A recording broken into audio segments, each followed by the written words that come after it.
Hey, story seekers, it's Nesha, and you are now listening to Nesha's Open Diary, where the stories are real and the tea is all about me.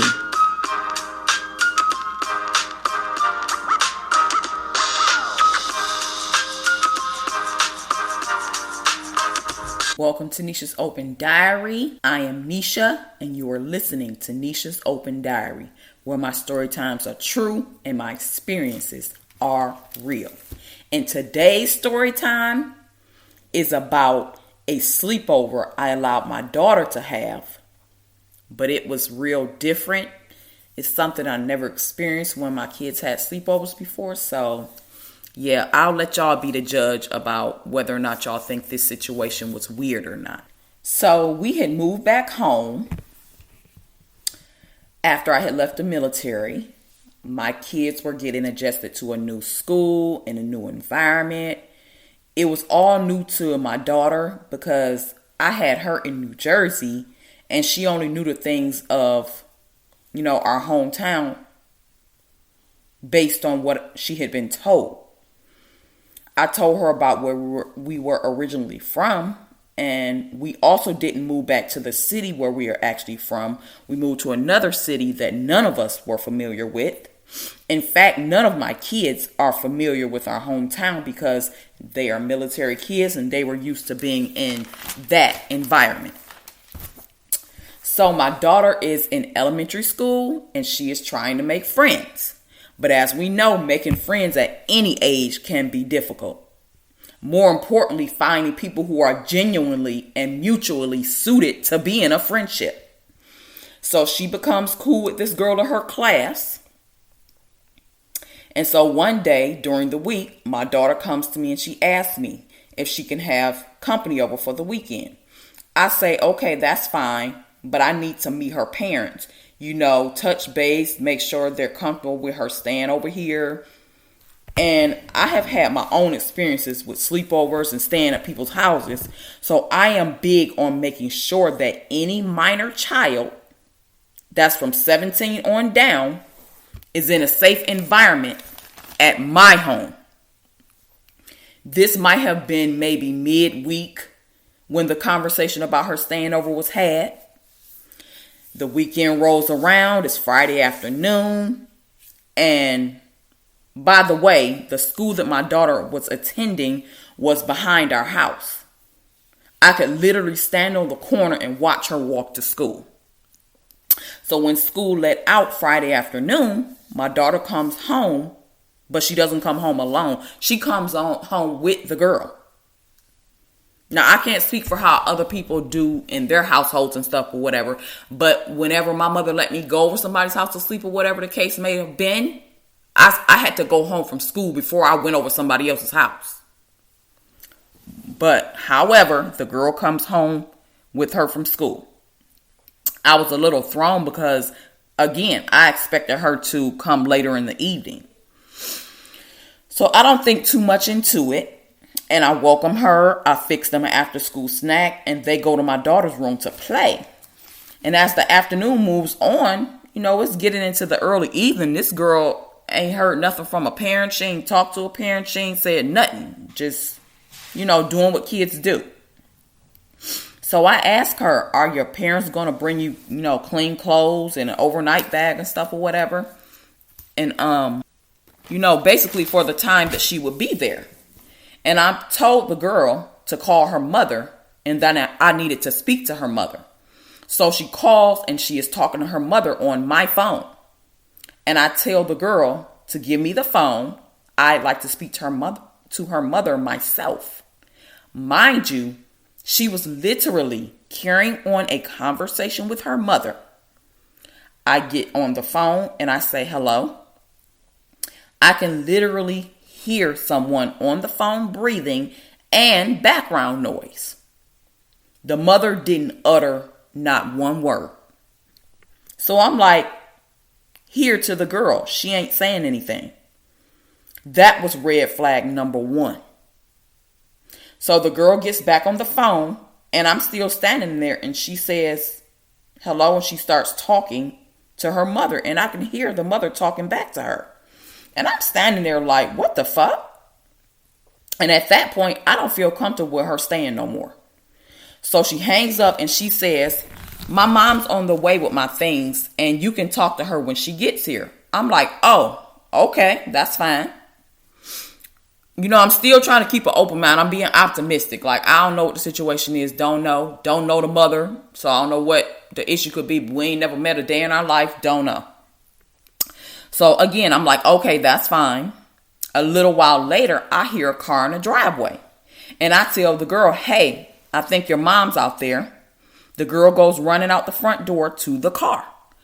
I go outside and I stand on the front porch, thinking the mother is going to get out of the car. She gonna come up to me. We're gonna meet. We're gonna talk. So she can at least see who she is leaving her child with.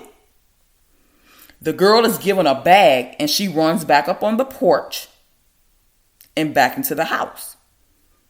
The car is still sitting there, but nobody is rolling the window down and saying nothing. Nobody's getting out. And it got tinted windows. Can't see much. So I proceed to approach the car. And as I'm walking down the stairs, and then I get, to the little walkway to go to the driveway, before I could get over there, the car started backing out of the driveway and then took off. And I'm like, okay, what the fuck is going on here? This is weird. What kind of parent are you? What kind of parent just leaves her child with a stranger? That was red flag number 2. Something didn't sit right. Shit, something wasn't right. So I go back in the house and I tell the girl to call her mother because I was going to tell her to come back and get her. She couldn't stay because I can't even meet you can't even come and meet the person you are leaving your child with. I have her call her mother and there was no answer. I then tell my daughter she needs to go home, but I could never get in touch with the mother, and it wouldn't have mattered anyway because she wouldn't say nothing when I got on the phone. So Saturday rolls around, same thing, no contact the entire day. I don't like it when I have somebody else's kid. I want to be in constant contact with that person. If I need to get in contact with you, if your child gets hurt, if your child is sick, whatever the case may be, I need to be in constant communication with you. And I need you to know that your child is good. Your child is safe in my environment. Your child is safe in my possession. And I wanted the mother to know your child is safe. You ain't got to worry about your child being molested over here. You ain't got to worry about your child being mistreated in any kind of way. So as the day is going by, I start questioning the girl about her home life because something is unsettling to me. I find out that her father is not in the picture, which, that's a lot of households. That's not anything out of the ordinary. I find out that her meals are far and few between, and her home life ain't home lifing, to say the least. Then things started to make a little bit more sense. This girl had been coached to attach herself to my daughter for a roof over her head and some hot meals for the weekend. Because there was a whole lot of other things that I found out. And my daughter didn't realize she was being used. She thought this girl really wanted to be friends with her. But as the weekend continued, it was obvious that there was no friendship being built or in the making. My daughter didn't even know the girl for real. That's why I was like, you want to have a sleepover? You barely know this girl. And y'all friends that quick? We ain't even been living here that long. But my daughter kept asking, and she missed her friends from where we had moved from. So I allowed it. Sunday comes, and there had been no word from her mother to her since Friday afternoon, Friday early evening. While I was trying not to be judgmental of her mother, it was hard for me not to want to call CPS or something. And I'm not saying that situation warranted CPS. I'm just saying it made me feel like that because something was just not right. My kids have had sleepovers before, and I've never had a parent react like that and not even want to meet you or none of this. It was really strange.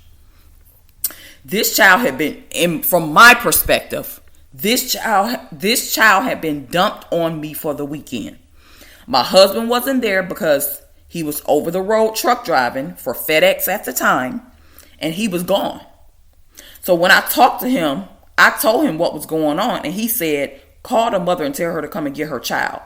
And I told him she wouldn't talk to me at all, and I tried that already, and it was really strange. And I asked him, do you think this is strange? Like, we didn't have other kids spend the night and stuff or whatever, and that's just weird. Like, I couldn't understand what was happening. How she wouldn't at least come and meet me or nothing, but you want to leave your kid here. So, by Sunday, it's Sunday afternoon by this time, I'm beginning to ask, what time did your mother say she's coming to get you? It's a school night. And she don't know. The day keeps rolling on. It's getting into the evening. It's dinner time. So, I feed her dinner and stuff or whatever. And then I have her get her things together. I done washed her clothes. I done gave her a bath. Anything that I'm doing for my kids, I'm doing for her. And I tell her to call her mother. But once again, there was no answer. Now it's getting late evening. It's around 9 o'clock. And I can't speak for anybody else's household. But on a school night in my house, if you a child that got to go to school, by 9 o'clock, it's getting shut down. It's finna to be quiet. So you can be well rested for school and ready for your school day the next day.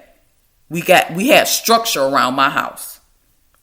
And eventually, I hear a car in the driveway because I had been looking for her. And at this point, I was pissed. And I had been sitting on the couches, looking out the curtains and the blinds, just sitting there watching and waiting to see a car pull in. And I'm ready to get a mother a piece of my mind. And I was sitting on that couch and looking out that front window, waiting for her. And as soon as she pulled up, I jumped up. And I go outside and I go approach the car. And her daughter is about to come out there, but she's like, getting her bag and stuff or whatever. And I'm knocking on the driver's side window. No response. Didn't roll the window down. Didn't say nothing. The girl comes running out the house, off the porch, opens the back door, jumps in the back seat. And, I'm trying to say something or whatever. The girl just slams the door, just closed the door. It didn't even matter that I was trying to talk or nothing. And the car begins to then back out of the driveway.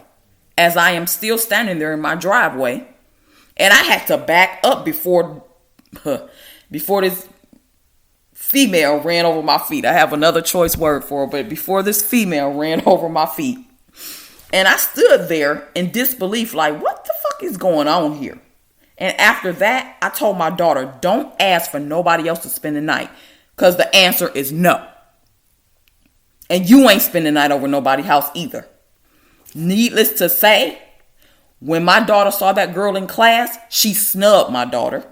Never said another word to her. And I guess you can figure out how the friendship turned out.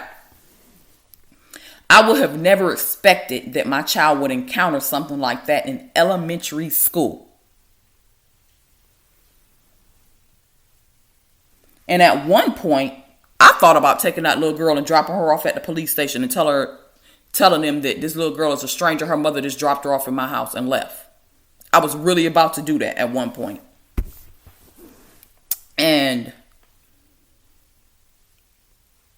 I keep telling y'all, these story times are crazy. And I know that y'all like, come on, man, all this stuff happened to you. But yes, and a lot of this stuff is unbelievable. But I can't make these things up because I have lived them. I have been through this stuff. And some of this stuff be so weird and so far-fetched and so strange, but the stuff really happened. And I be scratching my own head like, how is people really like this? Like, oh my God. But this is a story time. I let my daughter have a sleepover with that girl, and those are the things that happen. And to this day, I ask myself, like, what was going on? Like, what was that about? Because I, as a parent, I want to catch a vibe on somebody before I let my child stay at your house, because I don't trust nobody as it is. So I'm definitely not going to let my child spend the night somewhere where I ain't felt you out or, talk to you, got a vibe, kind of, tried to get a little sense of who you are and how you motivate. See if you seem like you're a genuine person, just something, but I don't know. But that's all for this story time. So, all right, story seekers, that is all for this story time. I am out of here. Make sure you follow me on all socials at Nesha's Open Diary and my website at nesha'sopendiary.podbean.com. And until next time, I will meet you where the pen meets the diary. All right, story seekers, that does it for this story time. I'm out of here. Until next time, make sure you tap in, follow me on Facebook and Instagram at Nesha's Open Diary, and I will meet you where the pen meets the diary.